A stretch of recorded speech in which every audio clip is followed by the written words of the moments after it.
Hi friends, இன்னைக்கு indigenous அப்படின்ற ஆங்கில வார்த்தைக்கு தமிழ் என்ன அர்த்தம்னு பார்க்கலாம்.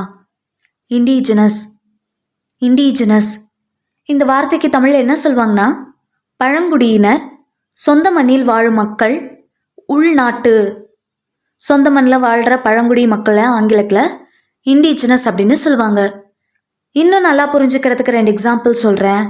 First example, the indigenous culture is rich and divorce.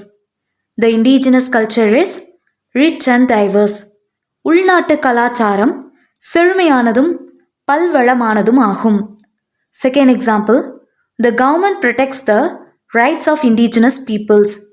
The government protects the rights of indigenous peoples. அரசாங்கம் உள்நாட்டு மக்களின் உரிமைகளை காக்கிறது. இன்னொரு வீடியோவில் வேறொரு ஆங்கில வார்த்தைக்கு தமிழ் என்ன அர்த்தம் பார்க்கலாம். அது வரைக்கும் பை பாய்.